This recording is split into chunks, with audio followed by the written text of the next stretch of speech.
Баяғыда дейді, баяғыда дегенде Сүлеймен патша болып тұрған кез болса керек, атақты Сүлеймен аң құстың тілін білген.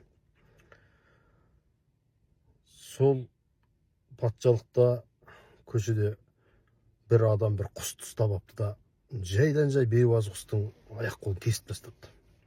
Соны көріп тұрған адамдар сүйреп отырып дедектетіп жаңағы құсты да әлгі оңбағанды Сүлейменнің алдына алып барыпты.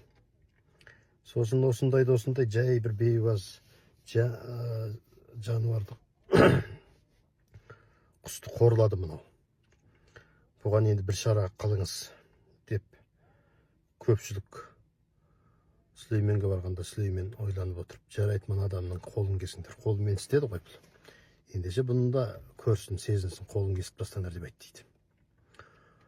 Сол кезде қолын кесейін деп жендеттер енді дедектетіп апара жатқанда құс Сүлейменге қаратып былай деп айтты дейді. Жаңа айтты, құстың тілін біледі ғой Сүлеймен. Патшам деп айтты дейді. Бұл адамның қолын кеспей ақ қойыңызшы деп. Ей, неге? Бұның қолын емес ана қауғалай болып тұрған сақалын кесіп тастаңызшы деп айтты дейді.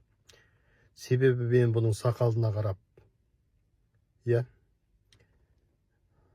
сақалына қарап бұл адамды жақсы адам шығар деп ойлап қалдым деп айтты дейді. Енді ол жерде сақал жаңағы мұсылманның бейнесі ретінде танылған кез ғой енді.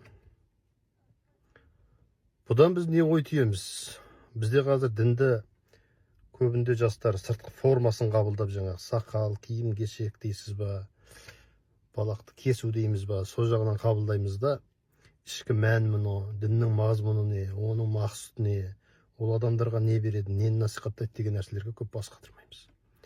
Түріміз мұсылман, керемет қауғадай сақалдарымыз бар, жылтыратып тастаған мұртымыз бар, бірақ қылып жүрген дүниелеріміз мұсылманға жараспай жатады. Біреуге қиянат жасай саламыз, өтірік айта саламыз, боқтықты да айта саламыз. Көріп отырмын, желден де көріп отырмын. Сақалы қауғадай жігіттер. Сақалына қарап жаңағы құс айтпақшы жақсы адам екен деп ойлап отырасың, жоқ ондай емес. Сауда саттық болсын, басқа жағдай болсын, басқаларды алдай салу, ана айту кету деген оп-оңай болып кетті. Сондықтан енді сақал қою, қоймау, айту кету әркімнің өз шаруасы, өзі біледі. Біздің ақылмен жеткен, ақыл дәрежесінде жеткен биігі, түсінігі. Бірақ не жағдай болса да жігіттер бірінші мәселе діннің сыртқы формасында емес, ішкі мән мағына мазмұнында екен. Жалпы діндердің барлығының насихаты, барлық дін жалпы дін атаулы. Шәкәрім қажы айтатын жаңағы көп дін. Бұның барлығы жақсылық, адамгершілік, жомарттық, кішіпейілділік, мейірімділік деген нәрселерді насихат қылады. Жақсы адам болуды насихаттайды. Сенің ол сыртқы формаңа қарамайды, жақсы адам болу сенің жүрегіңде. Сондықтан бірінші ішімізді, жан дүниемізді түзейік деп айтқым келіп отыр, бауырлар. Ой қосам десеңіздер, комментарийға жазыңыздар.